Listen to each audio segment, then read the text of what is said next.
G'day, awesome people, YouTubers, super awesome. We'll get this show going. G'day, awesome people. Welcome to episode 162, I think it is. Bear with me. Yes, 162 of the Train Smooth podcast. Super excited. My name is Tim Egg. If you guys have any questions you'd like answered on the show, jump on through to the website, trainsmooth.com. Happy to get your emails. Today's question comes from Jace. I'm debating on doing.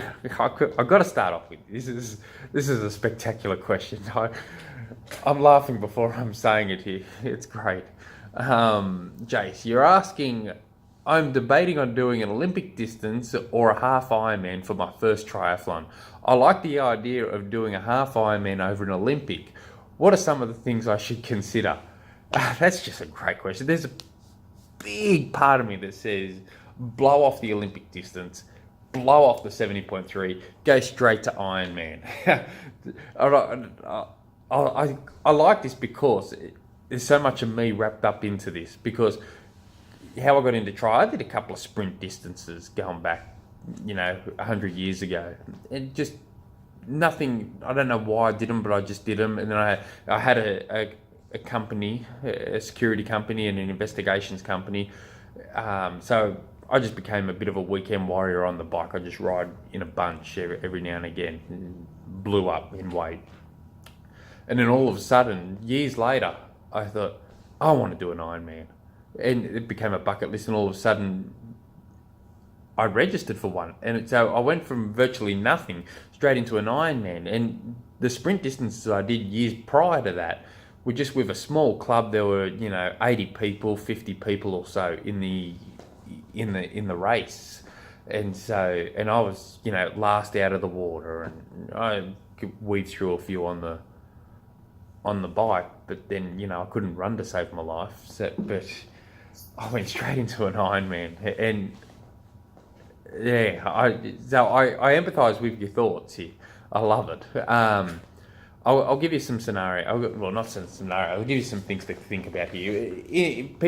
Everyone, your natural answer, everyone's going to give you saying, forget both of them. Start off with a sprint, do a couple of sprints, go to a couple of Olympic distances, then build up to half Ironmans, and then you can gather from there whether you want to do an Ironman, and that's the general stock standard answer. But here's some other things to consider.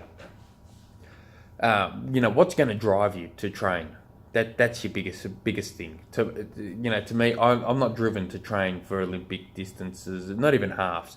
I took a year off Ironman thinking I'm going to focus on speed, I'm going to focus on strength, I'm going to just purely stick everything into half Ironmans. I was going to register for 70 Challenge Shepparton. I was going to register for Challenge Melbourne, because I've never done challenge races. I've always wanted to.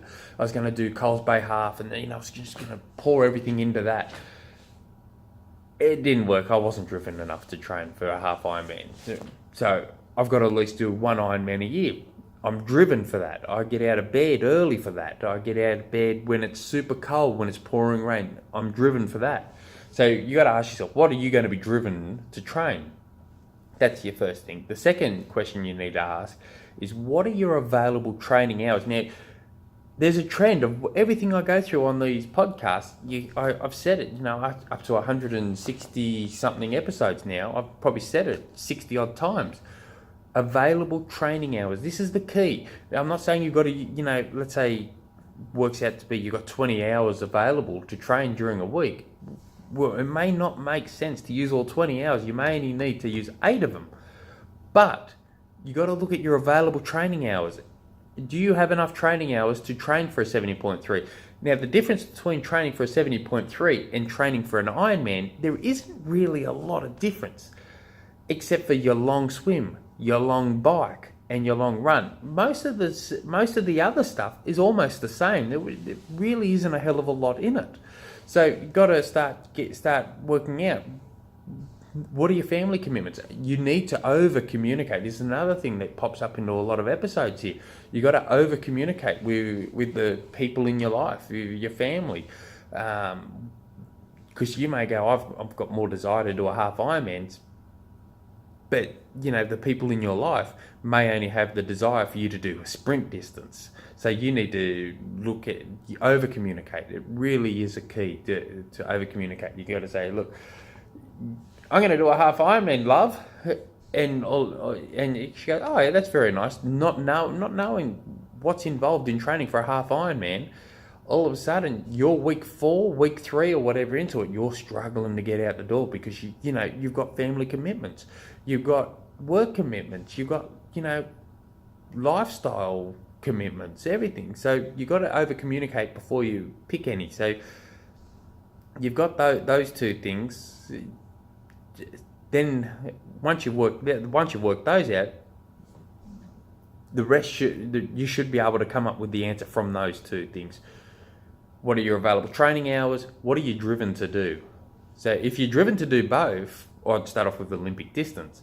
If you're driven to do both of those, and willing to do a sprint distance, I'd probably start off with a sprint distance, just to get that experience with. The experience mostly comes with the open water swimming. That's what you really want more experience with, open water swimming, but more so open water swimming with others around you.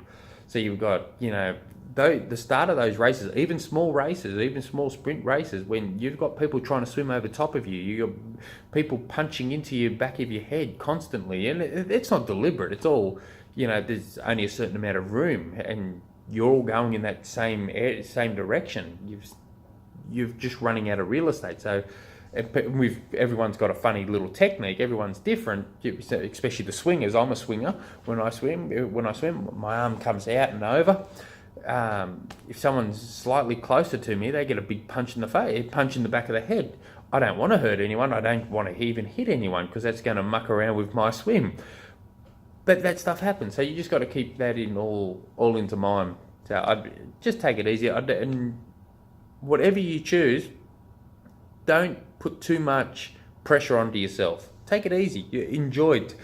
Take the time to sit back and just, they say, sit back and, just absorb everything in. But it's kind of true. You're just going to just look around and have a look what everyone's doing. Just inhale as much as humanly possible and ask as many questions as possible. The good thing about triathlons is everyone wants to tell you all the information that you want. So you can go you walk into transition, you can ask anyone a question, and whether it's what I consider a right answer or not, they'll give you an answer. And people are thinking to a lot of the crap I spill, this guy's a moron. There's 100 different ways to get around things. So I've just got my little ways. My ways are always developing. I like things that I may say now, an answer I may give now could be completely different than what I'm going to give 6 months from now, because I read a hell of a lot of information, and I'm always trying to learn, not only just for to help myself, but to help the athletes I coach, and just help everyone, especially you awesome people that are listening in. So yeah, let me know how you get on. I'm super keen. But yeah, I like it. If you guys have any other questions, jump on through to the website, send me an email, tim@trainsmooth.com. Till tomorrow, hooroo. See you later, YouTube.